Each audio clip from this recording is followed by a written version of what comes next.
NEP ಜಟಾಪಟಿಗೆ Tamil Nadu twist ಕೊಟ್ಟಿದೆ. ತಮಿಳುನಾಡಿನಲ್ಲಿ ಸ್ಟಾಲಿನ್ ಸರ್ಕಾರ ಈಗ ಬಜೆಟ್ನಲ್ಲಿ ರೂಪಾಯಿ ಸಿಂಬಲ್ಗೆ ನಮ್ದೊಂದು ಸಿಂಬಲ್ ಇತ್ತಲ್ವಾ, ಅದನ್ನ ಈಗ ಬದಲಾವಣೆ ಮಾಡಿಬಿಟ್ಟು ತಮಿಳು ಅಕ್ಷರ ಬರುವಂತ ಆರ್ ಏನಿದೆ ರು ಅಂತ ಹೇಳಿ ಅದನ್ನ ಅದಕ್ಕೆ ಬಳಕೆ ಮಾಡ್ಕೊಂಡಿದ್ದಾರೆ. ಇದು ಒಂದಿಷ್ಟು ಜಟಾಪಟಿ ಕಾರಣ ಆಗಿದೆ. ಇದು ಏಕ ಭಾರತದ ಪರಿಕಲ್ಪನೆಗೆ ಮಾಡಿದ ಅಪಮಾನ ಅಂತ ಅಣ್ಣಾಮಲೈ, ಇದು ಒಕ್ಕೂಟ ವ್ಯವಸ್ಥೆಯ ಚಿಹ್ನೆ, ಇದನ್ನ ಡಿಎಂಕೆ ಗೌರವಿಸಬೇಕು ಅಂತೆಲ್ಲ ಹೇಳಿದ್ದಾರೆ. ಒಂದಿಷ್ಟು ವಾಗ್ವಾದ ಎಲ್ಲ ನಡೆದಿದೆ. ಈಗ ಈ ಮಧ್ಯೆ ಕ್ಷೇತ್ರ ಪುನರ್ವಿಂಗಡಣೆ ಮಾಡೋಕೆ ಕೇಂದ್ರದ ಹೋರಾಟ ಏನು ನಡೀತಾ ಇದೆ. ಕೇಂದ್ರದ ವಿರುದ್ಧ ಚೆನ್ನೈನಲ್ಲಿ 22ನೇ ತಾರೀಕಿಗೆ ಹೋರಾಟ ಇದೆ. ಅದರಲ್ಲಿ ಕರ್ನಾಟಕ ಕೂಡ ಬೆಂಬಲ ಇದೆ. ಮುಖ್ಯಮಂತ್ರಿಗಳ ಬದಲಾಗಿ ಡಿಸಿಎಂ ಡಿಕೆ ಶಿವಕುಮಾರ್ ಹೋಗ್ತಾರೆ.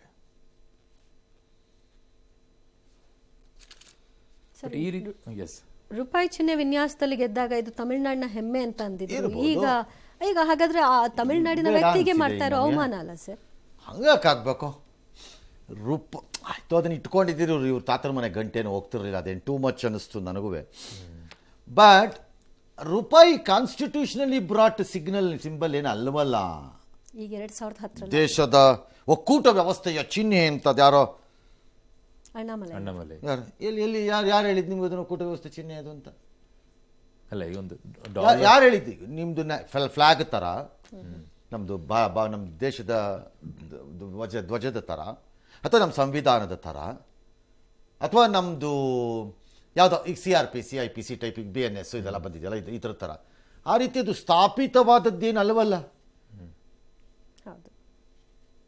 ಅದೇನಲ್ಲ. ಅದರಿಂದ ಏನಪ್ಪ ಪ್ರಯೋಜನ ಅಂದರೆ ಪ್ರಯೋಜನ ಏನಿಲ್ಲ ಅಷ್ಟೇ. ಒಪ್ಕೊಂಡಾಗಿತ್ತು, ಇವರು ಒಪ್ಪಾಗಿತ್ತು, ಅದನ್ನ ಇಟ್ಕೋಬೋದಾಗಿತ್ತು ಅಷ್ಟೇ.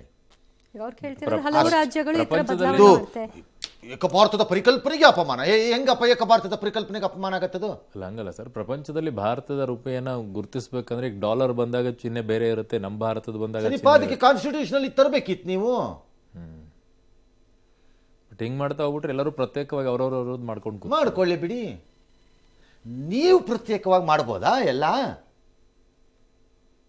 ದುಡಿತಾ ಇರುವಂತಹ ದಕ್ಷಿಣ ಭಾರತದ ರಾಜ್ಯಗಳಿಗೆ ಕಾಸು ಕೊಡೋದ್ರಲ್ಲಿ ಯಾಕಪ್ಪ ಹಿಂದೇಟ್ ಹಾಕ್ಬೇಕು ನೀವು? ಯಾಕಪ್ಪ ಹಿಂದೇಟ್ ಹಾಕ್ಬೇಕು? ನಮ್ಮ ದುಡ್ಡನ್ನು ತಗೊಂಡೋಗಿ ಎಲ್ಲೆಲ್ಲೋ ಪುಕ್ಕಟ್ಟೆ ಹಾಕೊಂಬಿಡ್ತಿದ್ದು ಮಜಾ ಮಾಡ್ತಿದ್ದೀರಿ. ಅದ್ಯಾಕೆ? ಕೊಡಿ. ಫೇರ್ ಆಗಿದ್ರೆ ಫೇರ್ ಆಗ್ಬೋದು, ಫೇರ್ ಅಲ್ಲ ಅಂತ ನಾನು ಹೇಳೋದು. ಗವರ್ನಮೆಂಟ್ ಆಫ್ ಇಂಡಿಯಾದು ಭಾರತದ ಪರಿಕಲ್ಪನೆ ಎಂದ ಕೂಡಲೇ ಅದು ಉತ್ತರ ಭಾರತದ ಪರಿಕಲ್ಪನೆ ಅಂತ ಆಗಬಾರ್ದು. ಅದೇಗಾಗತ್ತೆ? ಎಸ್. ಇನ್ನು ಕುಂಭಮೇಳ ಕಾಲ್ತುಳಿತದಲ್ಲಿ ಮೃತಪಟ್ಟ ಬೆಳಗಾವಿ ಸಂತ್ರಸ್ತರ ಕುಟುಂಬಕ್ಕೆ ಯುಪಿ ಸರ್ಕಾರ 1 ಕೋಟಿ ಪರಿಹಾರ ನೀಡಿದೆ. ಜನವರಿ 29ನೇ ತಾರೀಕು ಮೌನಿ ಅಮಾವಾಸ್ಯೆ ರಾತ್ರಿ ಪ್ರಯಾಗ್ರಾಜ್ ಕುಂಭಮೇಳದಲ್ಲಿ ಸಂಭವಿಸಿದಂಥ ಕಾಲ್ತುಳಿತ ಪ್ರಕರಣದಲ್ಲಿ ಬೆಳಗಾವಿಯ 4 ಮೃತಪಟ್ಟಿದ್ರು. ತಲಾ ಒಬ್ಬರಿಗೆ 25 ಲಕ್ಷದಂತೆ 1 ಕೋಟಿ ಕೊಟ್ಟಿದ್ದಾರೆ. ಈಗ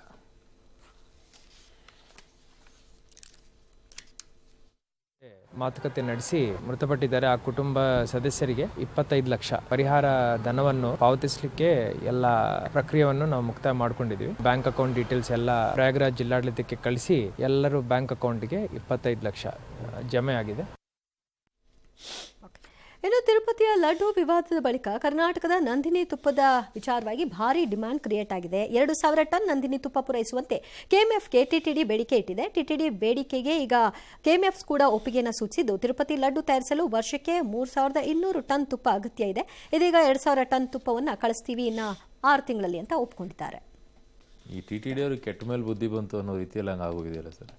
ಅಷ್ಟೆಲ್ಲ ಅನುಭವಿಸಿದ ಮೇಲೆ ಈಗ ನಂದಿನಿ ತುಪ್ಪನೇ ಬೇಕು ಅನ್ನೋ ರೀತಿಯಲ್ಲಿ. ಕರೆಕ್ಟ್. ರಾಜ್ಯದಲ್ಲಿ ಬಿಸಿಲಿನ ತಾಪ ಸಿಕ್ಕಾಪಟ್ಟೆ ಆಗ್ತಾ ಇದೆ. ಉತ್ತರ ಕರ್ನಾಟಕ ಜಿಲ್ಲೆ ಮತ್ತು ಕರಾವಳಿ ಜಿಲ್ಲೆಗಳಲ್ಲಂತೂ ಸಿಕ್ಕಾಪಟ್ಟೆ ಬಿಸಿಲೇರಿದೆ. 40 ಡಿಗ್ರಿಗಿಂತ ಜಾಸ್ತಿ ಇದೆ. ಉತ್ತರ ಕನ್ನಡದಲ್ಲಿ 42 ಡಿಗ್ರಿಗೆ ಹೋಗಿದೆ. ಇನ್ನು ಉಳಿದ ಕಡೆ 41, 40 ಹಿಂಗಿದೆ. ಇವತ್ತು ಸಂಜೆ ಕರಾವಳಿ ಭಾಗದಲ್ಲಿ ಅಲ್ಲಲ್ಲಿ ತುಂತುರು ಮಳೆ ಆಗಿದೆ. ಬಟ್ ನಿನ್ನೆ ಮಳೆಗೆ ಚಾಮರಾಜನಗರದ ರಾಮಸಮುದ್ರದಲ್ಲಿ ಬಾಳೆ ಬೆಳೆ ಎಲ್ಲ ನೆಲಕಚ್ಚಿಬಿಟ್ಟಿದೆ. ಹಾಸನದಲ್ಲೂ ಕೂಡ ಮೊದಲ ಮಳೆಗೆ ಹಲವು ಅವಾಂತರ ಆಗಿದೆ. ಮನೆ ಶೀಟು ಹಂಚುಗಳೆಲ್ಲ ಹಾರೋಗ್ಬಿಟ್ಟಿದೆ. ವಿದ್ಯುತ್ ಕಂಪ ಮರಗಳೆಲ್ಲ ಬಿದ್ದೋಗ್ಬಿಟ್ಟಿದೆ. ಇನ್ನು ಹಾಸನ ತಾಲೂಕಿನ ಚಿಕ್ಕಗೇಣಿಗೆರೆ, ದೊಡ್ಡಗೇಣಿಗೆರೆ ಇವೆಲ್ಲ ಭಾಗಗಳಲ್ಲೆಲ್ಲ ವಿದ್ಯುತ್ ಸಂಪರ್ಕನೇ ಕಡಿತಗೊಂಡ್ಬಿಟ್ಟಿದೆ ಅಂತ. ಇನ್ನು ಭೂಮಿ ಬಿಸಿ ಇರ್ತಾ ಇದೆ, ಓಝೋನ್ ಪೊರೆಗೆ ಹಾನಿ ಆಗ್ತಾ ಇದೆ ಎಂಬ ಆತಂಕ ವ್ಯಕ್ತವಾಗ್ತಾ ಇದೆ. ಹೀಗಾಗಿ ಪರಿಸರ ಸಂರಕ್ಷಣೆಗೆ ಯಾವ ರೀತಿಯ ಕ್ರಮ ಕೈಗೊಳ್ಳಬೇಕು ಎಂಬ ಚರ್ಚಿಸಲು ನವೆಂಬರ್ನಲ್ಲಿ ಕರೆಯಲಾದ ಸಿಒಪಿ ಶೃಂಗಸಭೆ ಬ್ರೆಜಿಲ್ ತಯಾರಿ ನಡೆಸಿಕೊಳ್ತಾ ಇದೆ. ವಿಪರ್ಯಾಸ ಅಂದ್ರೆ ಶೃಂಗಸಭೆ ನೆಪದಲ್ಲಿ ಮರಗಳಿಗೆ ಕೊಡ್ಲಿಯನ್ನ ಹಾಕ್ತಾ ಇದ್ದಾರೆ, ರಸ್ತೆಯನ್ನು ನಿರ್ಮಿಸ್ತಾ ಇದ್ದಾರೆ. ಇದು ಪರಿಸರ ಪ್ರೇಮಿಗಳ ಕೆಂಗಣ್ಣಿಗೆ ಗುರಿಯಾಗಿದೆ. ಈ ಕ್ರಮದಿಂದಾಗಿ ವನ್ಯಜೀವಿಗಳಿಗೂ ಕೂಡ ಅಪಾಯ ಎದುರಾಗ್ತಾ ಇದೆ. ಮಧ್ಯೆ ಬ್ರೆಜಿಲ್ ಅಧ್ಯಕ್ಷರು ಮಾತ್ರ ಸರ್ಕಾರದ ಕ್ರಮವನ್ನು ಸಮರ್ಥನೆ ಮಾಡಿಕೊಳ್ತಿದ್ದಾರೆ. ಏನ್ ಸಮರ್ಥನೆ ಸರ್? ಇದೊಂದು ತುಂಬಾ ಮಜಾ ಇದೆಯಲ್ಲ ಸರ್, ಓಝೋನ್ ಪದರ ಬಗ್ಗೆ ಚರ್ಚೆ ಮಾಡೋಕ್ಕೋಸ್ಕರ ಮರಗಳನ್ನು ಕಡದ್ಬಿಟ್ಟು ಇವ್ರು ಚರ್ಚೆ. ಏನ್ ಸಮರ್ಥನೆ ಏನದು? ಏನು ಸಮರ್ಥನೆ ಏನು? 50,000 ಜನ ಬರ್ತಾರೆ, ಅವ್ರಿಗೆ ವ್ಯವಸ್ಥೆ ಆಗ್ಬೇಕು. ಅಂತ ಹೇಳಿದಾರಾ? ಇನ್ನೂರು ಸಭೆ ಮಾಡಿ there is a one more report. Ozone layer corona ಪೀರಿಯಡಲ್ಲಿ ಸ್ವಲ್ಪ ಇದಾಗಿದ್ದರಿಂದ ಡ್ರಾಮ್ಯಾಟಿಕಲಿ ಇಂಪ್ರೂವ್ ಆಗಿ ಕ್ಲೋಸ್ ಆಗಿದೆ ಅಂತ ಹೇಳ್ತಾರೆ. ಇಂಪ್ರೂವ್ ಆಗೋಗಿದೆ ಅದು ಅಂತಾರೆ. ಅದಕ್ಕೆ ಇನ್ನೊಂದು ವರದಿ ಇದೆ. ಈ ಟ್ರಂಪ್ ಅಂತ ಗಿರಾಕಿ ಹಿಡ್ಕೊಂಡು ನೀವು ಓಜೋನು ಬೀಜೋನು ಜೆಡ್ ಜೋನ್ ಅಂತ ಮಾಡ್ಕೊಂಡು ಹೋದರೆ ಅದೆಲ್ಲ ಆಗಲ್ಲ. ಅವೆಲ್ಲ ಬೆಂಗಳೂರಿನವ್ರಿಗೆ ಬಿಟ್ಬಿಡಿ. ನಾವಿಲ್ಲಿ ರಿಯಲ್ ಎಸ್ಟೇಟಲ್ಲಿ ಜೋನ್ಗಳೆಲ್ಲ ಮಾಡ್ಕೋತೀವಿ. Yellow zone, green zone, white zone, ಅದನ್ನ ಹೆಂಗೆ ಚೇಂಜ್ ಮಾಡ್ಕೋಬೇಕು, ಹೆಂಗೆ ಹೊಡ್ಕೋಬೇಕು, ಹೆಂಗೆ ಚೀಲದೊಳಗೆ ಹಾಕೋಬೇಕು, ಎಲ್ಲ ನೋಡ್ಕೋತೀವಿ ಅಂತ ಇದೆ ಈಗ. ಯಾಕಂದರೆ ಈಗ ಅಮೇರಿಕದಂತ they are going for oil drilling heavy ಹೋಗ್ತಾ ಇದ್ದಾರೆ, ಡಿಪ್ ಸೀನಲ್ಲಿ ಆಗಲಿ ಅಥವಾ ಅದರ್ವೈಸ್ ಆಗಲಿ ಫಾಸಿಲ್ ಫ್ಯೂಯಲಲ್ಲಿ. ಅವನು ಟ್ರಂಪ್ ಅಂತೂ ಒಂಥರ Hollywood style drill baby drill ಅಂತೆಲ್ಲ ಫುಲ್ ಹಾಡಿನ ಸ್ಟೈಲಲ್ಲೆಲ್ಲ ತಂದು ಹೇಳ್ತಾ ಇದ್ದಾರಪ್ಪ ಅದನ್ನ. ಹಂಗಾಗಿ ಇವೆಲ್ಲ ವರ್ಕ್ ಆಗಲ್ಲ ಪ್ರಾಕ್ಟಿಕಲಿ. ಏನೋ ಒಂದು ಮಾಡ್ತಾರೆ ಕೆಲವು ಸರಿ ಎನ್ವಿರಾನ್ಮೆಂಟ್ ವಿಚಾರದಲ್ಲಿ ಮಾಡದೇ ಇದ್ದರೆ ನಾವು ಮಾಡಲಿಲ್ಲ ಅಂತ ಆಗ್ಬಿಡುತ್ತೆ. ಅಪಾಯ ಇರೋದು ಎಲ್ಲ ಅವನಿಗೂ ಗೊತ್ತು. ಅಂಗೈ ಹುಣ್ಣಿಗೆ ಕನ್ನಡಿ ಯಾಕೆ? ಭಾಳ ಸರಳ.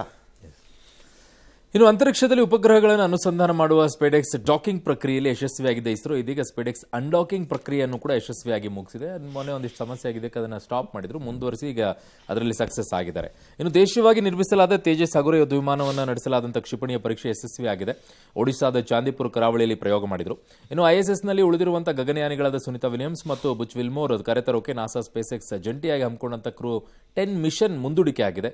ಕೊನೆಯ ಹಂತದಲ್ಲಿ ಏನೋ ತಾಂತ್ರಿಕ ಲೋಪ ಆಯ್ತಂತೆ. ಸೊ ಹಾಗಾಗಿ ಮುಂದಿನ ವಾರಕ್ಕೆ ಮುಂದೂಡಿದ್ದಾರೆ ಅದನ್ನು. ಇನ್ನು ನಾನು ಹಿಂದೂ ಎಂಬ ಕಾರಣಕ್ಕೆ ನನ್ನ ಕ್ರಿಕೆಟ್ ಕೆರಿಯರ್ ಅನ್ನೇ ಹಾಳು ಮಾಡಿದ್ರು ಅಂತ ಪಾಕಿಸ್ತಾನ ಮಾಜಿ ಕ್ರಿಕೆಟಿಗ ದಿನೇಶ್ ಕನೇರಿಯಾ ಆರೋಪವನ್ನು ಮಾಡಿದ್ದಾರೆ. ಇದು ಅಮೆರಿಕಾದಲ್ಲಿ ಕೊಟ್ಟ ಸಂದರ್ಶನದಲ್ಲಿ ಹೇಳ್ಕೊಂಡಿರೋದು. ನನಗೆ ಮತಾಂತರ ಆಗುವಂತೆ ಶಾಹಿದ್ ಅಫ್ರಿದಿ ಯಾವಾಗಲೂ ಒತ್ತಡ ಹಾಕ್ತಾ ಇದ್ರು. ಶೋಯಬ್ ಅಖ್ತರ್ ಹಲವು ರೀತಿಯ ತೊಂದರೆಯನ್ನು ಕೊಟ್ಟರು. ಪಾಕಿಸ್ತಾನದಲ್ಲಿ ನಡೀತಾ ಇರುವಂತಹ ಅಲ್ಪಸಂಖ್ಯಾತರ ಮೇಲಿನ ದೌರ್ಜನ್ಯ ತಡೆಯೋಕೆ ಅಮೆರಿಕ ಮಧ್ಯಪ್ರವೇಶ ಮಾಡಬೇಕು ಅಂತ ಕೇಳಿದ್ದಾರೆ. ಭಾಳ ಕ್ರಿಕೆಟ್ ಪ್ಲೇಯರ್ಗಳು ಪಾಕಿಸ್ತಾನದಲ್ಲಿ ISI ಏಜೆಂಟ್ಗಳ ಥರನೇ ಕಾಣ್ತಿದ್ರಪ್ಪ. ಅದ್ರಲ್ಲಿ ಏನಿದೆ ಮತಾಂತರ ಅವರು ಅಲ್ಲ ಅನ್ನೋದಕ್ಕೆ ನಿಮಗೆ? ಈ ಡ್ಯಾನಿಶ್ ಕನೇರಿ ಅದು ಇದೇನು ಫಸ್ಟ್ ಟೈಮ್ ಅಲ್ವೂ ಅಲ್ಲ ಆತ ಹೇಳ್ತಿರೋದು. ಇಂಥದನ್ನ ಒಂದು 2 ಡಜನ್ ಟೈಪ್ ಹೇಳಿದ್ದಾರೆ. ನನಗೇನಪ್ಪ ಅಂದರೆ ಇಷ್ಟೆಲ್ಲ ಹೇಳಿದ್ಮೇಲೆ ಅವ್ರು ಇನ್ನೂ ಬದುಕಿದಾರಲ್ಲ. ಅಮೆರಿಕಾದಲ್ಲಿ ಪಾಕಿಸ್ತಾನದಲ್ಲಿ ಇಲ್ವಲ್ಲ ಸರ್? ಅಲ್ಲ ಅವ್ರಿಗೇನ್ರಿ ಎಲ್ಲಾದ್ರೂ ಮಾರ್ಸಲ್ ಇದ್ರು ಒಬ್ಬ ಹುಡಿಕೊಂಡು ಹೋಗ್ತಾನಪ್ಪ ಒಬ್ಬ. ಅದಕ್ಕೆ ಅಂತಾನೆ ಹುಟ್ಟಿದಾಗಲೇ ಮಗುಗೆ ಒಂಥರ ನಾವು ಇಮ್ಯಾಜಿನೇಷನಲ್ಲಿ ಹೇಳಲ್ವಾ, ರಾಜ ಮಹಾರಾಜರುಗಳು ವಿಷಕನ್ಯೆಯರನ್ನ ತಯಾರಿ ಮಾಡ್ತಾ ಇದ್ರು ಅಂತ. ಮಗು ಹುಟ್ಟಿದಾಗಲೇ ಹೆಣ್ಣು ಮಗುಗೆ ಚೂರು ವಿಷ ಕೊಟ್ಬಿಡೋರಂತೆ. ಕೊಟ್ಟು ಆ ಮಗು ದೊಡ್ಡವಳಾಗೋ ಅಷ್ಟೊತ್ತಿಗೆ ಅವಳು ಬಾಡಿ ಪೂರ್ತಿ ವಿಷ ಇರೋದಂತೆ. ಅವಳನ್ನ ಎನಿಮಿ ಹತ್ರಕ್ಕೆ, ವೈರಿ ಹತ್ರ ಕಳಿಸ್ಬಿಡೋದು. ಅವಳೋಗ ಅವನನ್ನು ತಪ್ಕೊಳ್ಳೋದು, ಅವನ ಜೊತೆ ಇರೋದು, ಆದ ತಕ್ಷಣ ಅಂಡ ಮಾರಾಕ್ಬಿಡೋದು. ಹಂಗೆ ಇವರಲ್ಲಿ ಹುಟ್ಟಿದಾಗಲೇ ಚುರು AK-47 ತೋರಿಸ್ತಾ ಹೋಗ್ತಾರೆ. ಸ್ವಲ್ಪ ದೊಡ್ಡವನಾಗೋಷ್ಟೊಳಗೆ AK-47 ಕಂಪ್ಲೀಟ್ ಬರ್ತದೆ ಪಿಕ್ಚರ್ ಅವನಿಗೆ. ಎಸ್. ಇನ್ನು ಬೆಂಗಳೂರಿನಲ್ಲಿ ನಡೆದಂತಹ ಸ್ಥಳೀಯ ಪಂದ್ಯದಲ್ಲಿ ಗಾಯಗೊಂಡಿದ್ದ ಮಾಜಿ ಕ್ರಿಕೆಟಿಗ ರಾಹುಲ್ ದ್ರಾವಿಡ್ ಕಾಲಿಗೆ ಬ್ಯಾಂಡೇಜ್ ಕಟ್ಟಿಕೊಂಡೇ ರಾಜಸ್ಥಾನ ರಾಯಲ್ಸ್ ಆಟಗಾರರಿಗೆ ಕೋಚಿಂಗ್ ಅನ್ನು ನೀಡುತ್ತಾ ಇದ್ದಾರೆ. ಇದಕ್ಕೆ ಸಂಬಂಧಿಸಿದ ವಿಡಿಯೋ ಈಗ ವೈರಲ್ ಆಗಿದೆ. ರಾಹುಲ್ ವೃತ್ತಿಪರತೆ ವ್ಯಾಪಕ ಮೆಚ್ಚುಗೆಗೆ ಪಾತ್ರವಾಗಿದೆ.